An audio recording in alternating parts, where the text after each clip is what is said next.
teachers, schools. We're sorry you're not in school, but we're here to help you. We think we have a great show today. I invited a wonderful author, illustrator named Maryann Cocca-Leffler. I met her, I think, about 25 years ago when I was visiting schools up in New Hampshire.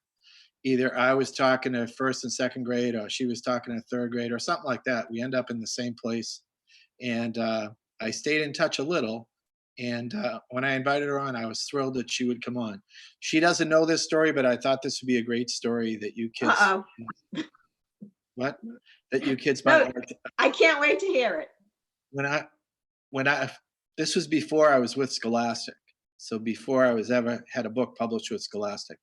Kids know me because I wrote the Hershey Fraction book, and I wrote the Who Would Win series, big Scholastic books. And so when I was with her, she showed me a Christmas book she wrote. And the Christmas book was published by Scholastic. And she went on and on to say, this book sold millions. I couldn't believe it. And I went home that day and said, I got to write a really nice Christmas book. And I thought about it. What could I write that Scholastic would like? Well, sure enough, maybe a year later, I was invited down to Scholastic to talk to the people, and I brought a Christmas book along with me. Here it is, right here. It's called "Who'll Guide My Sleigh Tonight." So in this book, Santa tries different animals to pull the sleigh. He tries kangaroos, he tries skunks, he tries dolphins. You know, he just keeps trying different animals. So there you go, Maryann. People don't know you, but you know what? And I didn't know that story, Jerry, but it seems to me that you owe your career to me. Thanks for having me on. I'm so happy to be here and talking to the kids and teachers, and hopefully inspire them to keep reading and writing and creating. Yeah. I did want to say, where are you right now? So we could tell the kids. I'm in Boston, Massachusetts. Through the power of Portland, I'm coming from Portland, Maine. But as I keep talking, you'll realize with my Boston accent that I do come from Boston. So we have that in common. And where did you grow up? I grew up in Everett, Massachusetts. Incredible. Because I grew up in Medford, right next to Everett. Isn't that amazing? We were neighbors. I never knew you were an Everett girl. Yeah. By the way, what I also remember from meeting you years and years ago is that you wrote a book about clamming. And I have it right here. And I'm a guy that clams in the summer. In fact, I wrote a book of short stories called Ocean Cousins. And I don't think I could find it right away, but one of the stories in here, oh, there it is right there. One of the stories in here it's called Sneakers, but it's about clamming. Is about going clamming with my grandmother. And that picture, the character you have in your clamming book looks exactly like my grandfather. Yeah, that's exactly what my grandfather looks like. And when I saw that book, I was like, damn, she already wrote a book like that. She did it. I beat you. In my head, I was thinking, I got to write a book about going clamming with my grandparents, you know? Okay, it's your turn to go. Oh, thank you, Jerry. And one, to mention your trip to New Hampshire, thinking back, the reason I met you was you were talking to the second graders, and my daughter was in second grade. So at your talk, and I showed up to listen to you with my daughter, Kristen, in the audience. So that was how we met. That was in Amherst, New Hampshire. But wow. Yeah, my daughter's now 28 and a teacher. So life has really gone on. Well, thanks for having me. And I do want to go back in time a little bit because one common thing kids ask me is how I get my ideas. And I do visit quite a few schools. So they want to ask me, when did I write my first book? And where do I get my ideas? Those are my big questions. Well, going way back, I illustrated my first book when I got the contract when I was a senior in college. I went to the Massachusetts College of Art and Design, and I was lucky enough to be offered to illustrate this book, Thanksgiving at the Templetons, in 1982. And it was Wow. illustrated, yeah, it was illustrated in black and white and a touch of rust, I guess. But interesting enough, they asked me to re-illustrate the book. 82, that's probably before computers, right? I know. Oh yeah. Oh That's yeah, we're before old. like, the explosion of beautiful colored printing and all that stuff. Well, the reason it was black and white back then, we're going with because color printing was so expensive back then. So we were pre-separating art. Kids won't even understand what that means, but it was complicated. Anyway, 10 years later, HarperCollins asked me to re-illustrate the same book with full color this time. So this book was, and then it was reissued again in 2015. So this book has been out 30 years. A classic for Thanksgiving. The first book I illustrated and wrote was Scholastic book, Wednesday is Spaghetti Day. Kids, I'm 100% Italian, so pretty much all my books that are about my family have something to do with food. So this book was out for quite a while. But one thing that really inspires me is my family. So one book that's probably the dearest to my heart is this book, Bus Route to Boston. It's about a little Italian girl that grew up in Everett, Massachusetts on a bus route. And guess what? That was me. This book is about my mom, my father, my family, my brothers and sisters. And does this look familiar? Because Medford looked a lot like Everett. Yeah, Medford and Everett. Right. This was my family street. That's the house I grew up in. The bus went down the street every 20 minutes on its way into Boston over the Mystic Tobin Bridge. And Wow. so this is the neighborhood I grew up in, a loving Italian family. And we did lots of things, including, all right, Jerry, you might get this, visits to Filene's basement, Bailey's ice cream.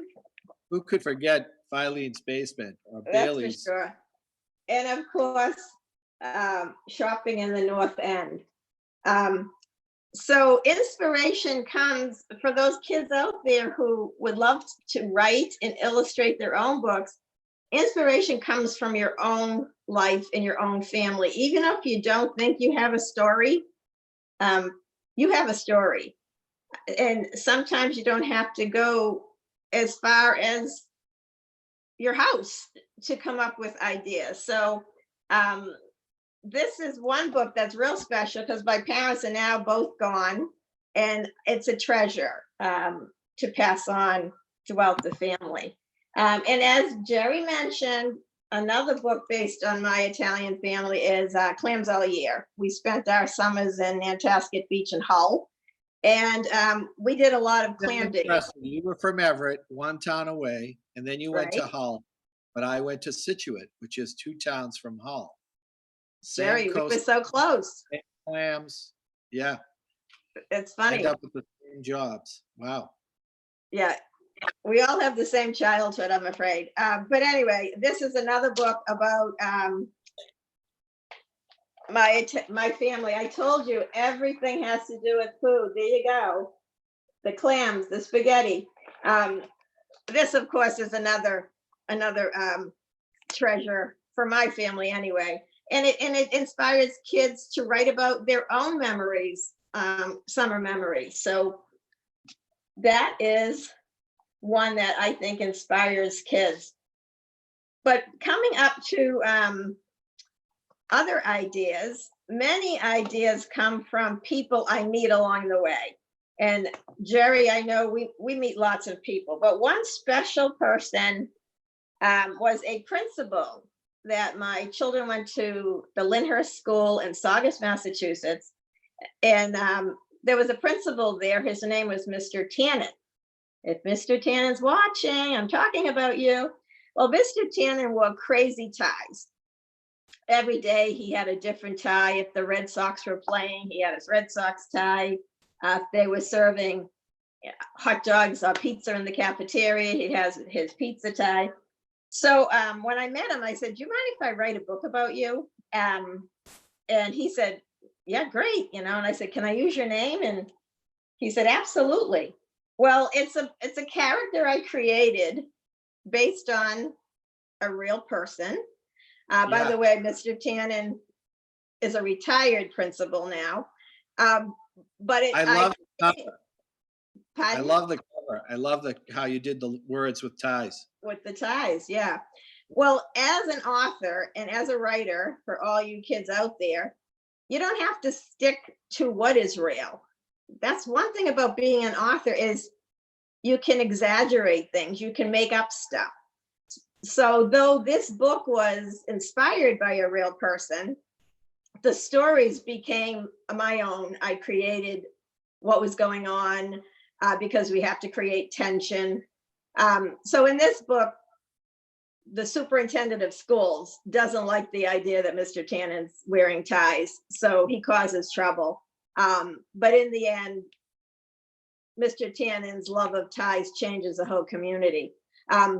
So you'll have to get the book to figure out what's going on. But in the book, in real life, Mr. Tannen owned about 50 ties. So of course we exaggerate. And in these stories, they were actually a series of 3 of them, Mr. Wow. Tannen owned 998 ties. So it became a series of 3 books with Albert Whitman, and you can still get 2 of them, through Amazon, which I ended up republishing myself because they did go out of print, but I made sure they were still available. The kids actually use this book in 2nd grade. It's in an anthology. So I'm doing a lot of Skype visits with 2nd graders around February when they hit this part in their anthology.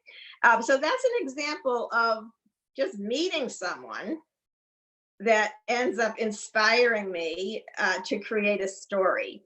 And this book actually won several awards over the years. They were out in 1999, 2000. So we're talking quite a while ago, but they're still out there. Another book, Janine, I hope you're watching, was inspired by my daughter, Janine. Janine is now, I think, 34. Yikes. This book here, I guess you can say it's called Janine, is about a little girl. My daughter was born with several disabilities, and one being CP. So she's doing fantastic, and she's such an inspiration to me. But there was some bullying going on as a youngster, trying to fit in. Kids weren't so nice sometimes, but she had this personality and she did her own thing. She didn't really care what other people thought. So this is a book based on Janine, and it's an inspirational book about being spectacular and being kind, even sometimes when people aren't so kind to you. But Janine is an inspiration to me, and I think to all kids. This was And Albert Whitman. Pardon? you wrote the book and you drew the pictures. Yes, on all the books I showed, I've also. Can you show us one of the pages? Sure. That's a close-up of the character. Yeah. What a character. And I have to tell you, well, I might as well show here. That's what my daughter looks like today. Yeah. Of course, a dual effort. Our kids are about the same age. My youngest, Really? my oldest is 39. My youngest is 32. But the interior illustrations are, the book is pretty, lots of white space. Wow. Shows a lot of a diverse community, which is really important to me, to show kids of all colors, of all abilities. That's a beautiful pages. Thank you. And it ended up being another, the second book was Janine and the Field Day Finish. So being inspired by people, those are good examples of books that were inspired by people I met. Obviously, I know my daughter very well.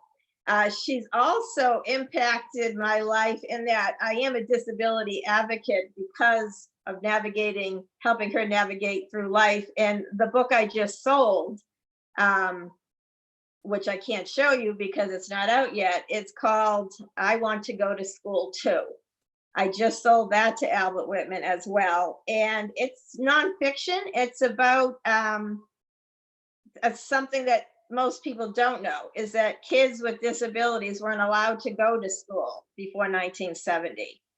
So this book is about a case called Mills versus the Board of Education, in which a group of parents sued the Board of Education to make sure their children were included. So it's a little diversion for me. It is going to be a picture book, and that won't be out till 2021. But I'm on this little sort of a little side road because I really think diversity is important. Okay, what else can I show you? All right. Do you still illustrate for other people? No, not as much. I have to say, early on, I did that quite often when I was trying to establish myself as an author. Yeah. This was my favorite. This book is still out. God, I can't remember the pub date on this.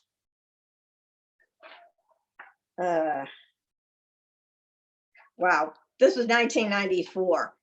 This is actually still sells really well. It's called Wandas Roses. It was written by Pat Brisson, and it was published by Boyd's Mills Press. Wow. This book is a classic. It's about community and a strong female character. It won a couple of awards, and it's still relative to today. But that early on, I was illustrating other people's work, but now I've been mostly writing my own. Yeah. Okay, some recent books, and the three I'm going to show now for the parents out there and kids. If you go to my website, which is my name, MaryanCocca-Leffler.com, there's three YouTube links of me reading these three books, the whole book. I picked out these three to read because during our crisis right now, where lots of kids at home, there's lots of children and parents a little bit afraid and uncertain. There's lots of changes that kids have had to adapt to, and parents and teachers. The three books I'm going to show you are all published by Albert Whitman. Same Way Ben was inspired by a boy with autism that had difficulty with change. But as you know, everyone has difficulty when things change, including me. So I think this is a perfect book to sort of inspire kids that change can be an adventure. It doesn't necessarily have to be a bad thing, and it could be actually a good thing. So things have changed a lot for you kids out there, but think of it as an adventure. Think of the things, you'll look back at these times and say, wow, this is when I, created this character, or this is when I, went hiking somewhere I didn't hike before. But check out Same Way Ben. I'll show you a few illustrations. As mentioned, I did illustrate this as well, and I do read this. If you go to my website and pick the link, hit the link, you'll be able to hit this book in the entirety. All right, so that's Same Way Ben. Here is an oldie but goodie.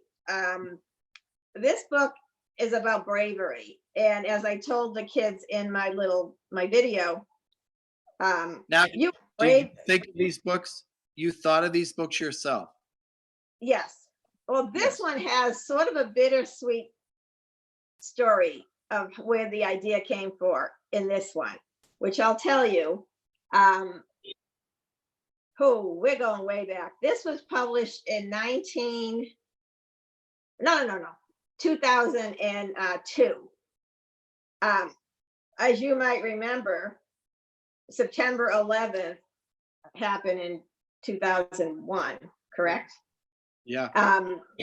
This book came out in January 2002. Months later. Right, 2 months later. And I got so many letters from teachers and parents saying this was the perfect book, because it helps us all realize that we are braver than we think. I'm getting emotional. But this book is still out there as well, and I think it's perfect for this time in our lives too, when people are a little afraid. They're very uncertain of what's going to happen. So I think this is worth looking at. And again, Albert Whitman is the publisher, and it's also on my website, and I read this. But the way this book came to be had nothing to do with September 11th or anything. It was sort of a personal story. It's amazing how ideas come to be. I had I needed bravery in my own life. I had a friend who was very ill, and I needed to travel across the country.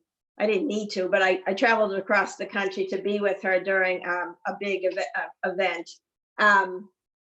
And I was afraid. I mean, she was very ill, and people started giving me things. Oh, read this, take this, do this. It will help you get through. And what I realized in the end, that the bravery I needed was inside of me. And that is what Carlin, the main character, realizes as he's going through his journey through this forest. So the bravery you need doesn't come from other things. It comes from inside of you. And that's the main message of this book. Wow. So Very another nice. book, Theo's Mood. We're not sure what we're feeling right now. And I think kids are confused as well. So this book, I think, helps kids talk about what they're feeling and realize that it's okay to be feeling mad, because you can't be in school, or sad or worried. So this book, again, I read this one for the kids, but this is real simple. This is perfect for little ones, because it just goes through different feelings. She's proud because she won to hit a home run. And in the end, it asks you, how are you feeling today? So, and how are you feeling today, Jerry? I'm feeling great, because your Okay. books are terrific. Hey, we have a question from the public. Here we go. Ready? Sure. Read it. Author Steve Swinburne joined us from Vermont. Hi, Steve. And Steve says, great illustrations. And he says, Jerry, you should have your tie on. Well, that's a joke we have. I usually wear a tie, but today I went for bright colors. It's his from, oh, by the way, no, someone from Nebraska is on, someone from Canada is watching, and someone from Colorado is watching. So there you go. We're getting Good. this Maine girl out there in the rest of the country. I know. Yeah. I love all these books to support kids who learn differently. That's one comment. And the other one is, I have a question. This is from Craig. I have a question. How important do you feel it is for new authors to write from their personal experiences to convey passion for the reader? Man, that's a sophisticated question. I'll have to think about it. It says, how important do you feel it is for new authors to write from their personal experiences to convey passion for the reader? Hi, Craig. I think it's really important. And I know, being connected to a lot of editors and trying to figure out what they're looking for, diversity is key. And your own voice. I mean, they're looking for they looking for stories that come from people's experiences, especially if it's a different culture, or they're looking for diverse voices. And biographies are big right now too. If it's something, a famous person that what you think has done and made an impact in life and in society. But I would encourage all authors to write from the heart, because I think in my own experience, the books that were discovered by someplace deep inside, I'm not sure they were the best sellers, but they mean the most, I think, to kids and to families, and I know to myself. So in general, I mean, not to go off tangent, but in general, it's not easy to get published. Many of my books were rejected, 8 or 9 times before I found a publisher that connected with my story. And sometimes we have to know when to put a book aside, maybe to bring, it's not time yet. So it is a journey in itself to get published, but keep at it. I hope I answered your question. Good job. This other lady, Linda, says she wants you to know her daughter is also watching. How's that? Hi, daughter. What did she mention her daughter's name? No. No. Well, listen, I am here, and I am. We're gonna do a few more things because I want to sketch for you guys, and so kids, if you have a piece of paper handy, get it out and get ready. I'll talk about a few things and then we'll jump in. I do want to mention a couple of books I have coming out, which are not out yet. Oh, wait a minute. Here's a new one. See, Jerry, I do sometimes things that they just hit me. Here's a crazy story. I'm on Facebook, and people are pregnant and they say, my baby's as big as a cantaloupe now. Yeah. Well, I said, well, why isn't there a kid's book for a sibling that is going to have a new baby? So I wrote one.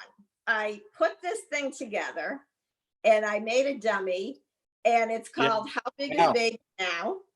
It just came out, and it is specifically for parents to give their young toddler when the mom is expecting. So it's real basic. I don't know if you can see it, but it's obviously a board book that goes through the months.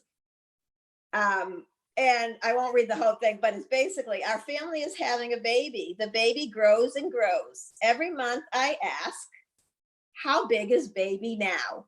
So the book says at 3 months, it's the size of an egg. And then we have other things. It could be the size of a crayon or a butterfly. And then the book goes on and on. At 4 months, it's the size of a cupcake or a bar of soap. And it goes through the book until you get pineapple. Right. Wow. To a gallon of milk. At 8 months, it's the size of a jug of milk. 9 months, a big pumpkin, and finally the baby's born. Hello, baby. So this is Source Book, my first time I've worked with them, and this was complicated to do because different. I'm working with paper engineers and to make this thing sturdy and be able to work.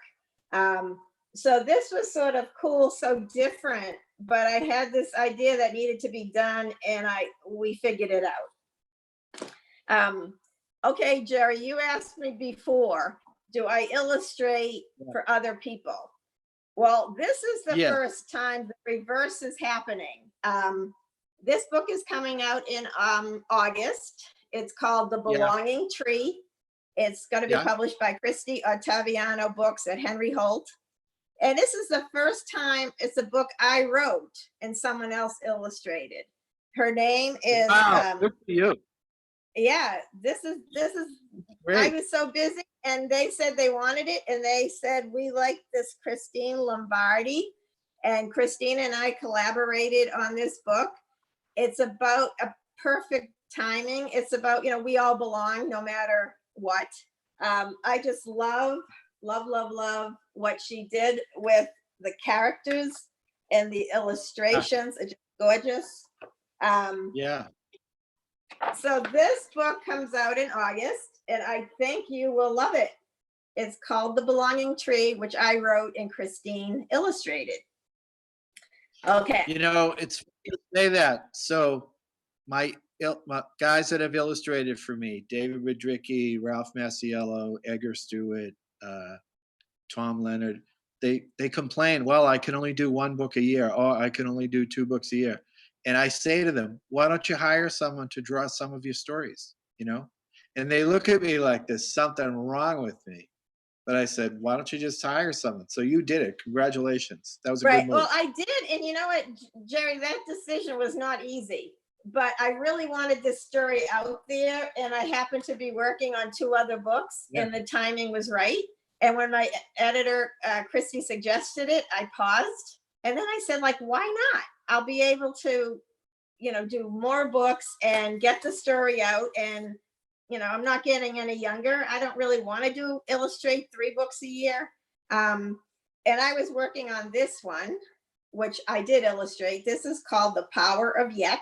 This comes out in January 2021. And another funny story, The Power of Yet is a growth mindset that is really known through schools. I was at a school visit in Nashua, New Hampshire, and I walk in the school and I see all these signs, the power of yet, the power of yet. You can't do it now, but you will do it. You can't do it yet. And I'm like, what is this power of yet? And I was talking to the librarian, and she says, oh yeah, it's, that's our big thing this year. We really want to let the kids know they can't do it yet, but don't give up and have grit. And so I went online, I dealt the power of yet, and it's a thing.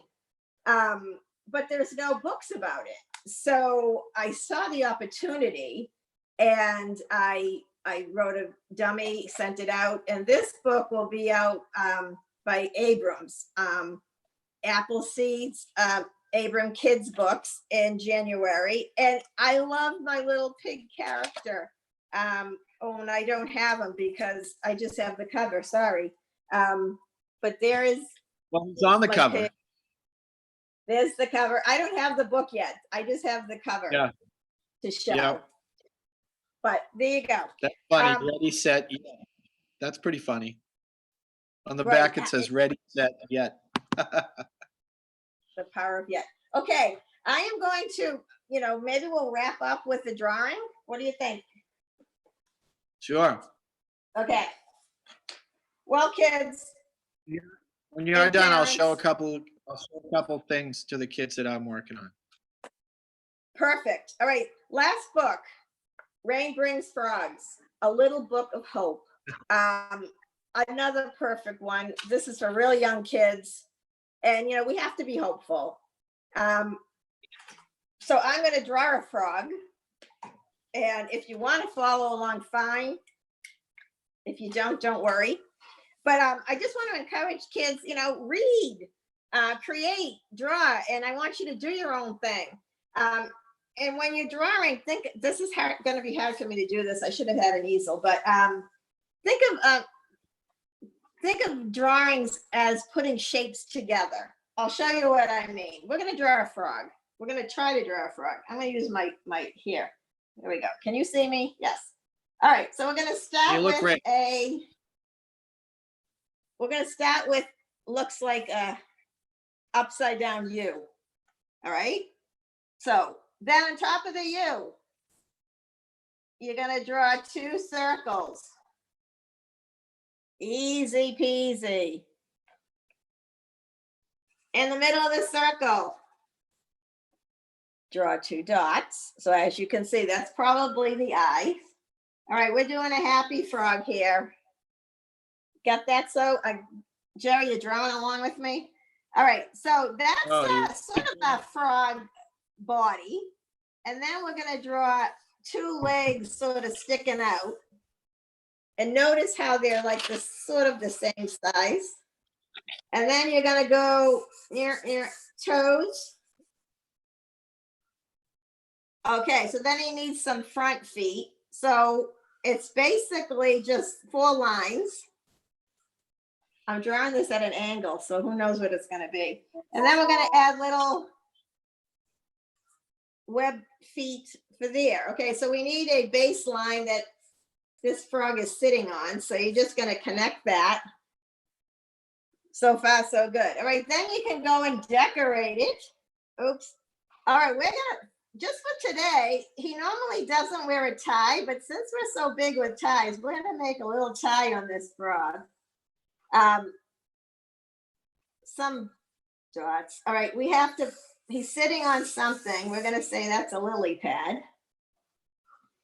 And maybe some locust plants. So do it up. Draw some, maybe some fish swimming in the pond. How about a rainbow, maybe a sun?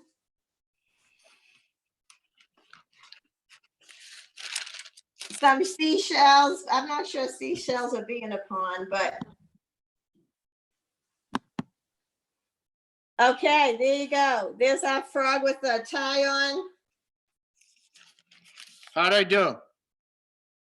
How did you do? Show me yours. There it is. Okay, so I just want to say, everyone, I hope you're doing well.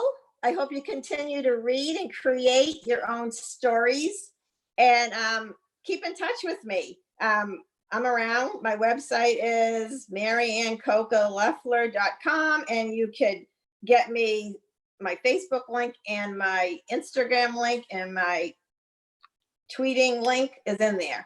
So thanks for having me, Jerry, and I'm throwing it back to you because you're going to tell us what you've been up to.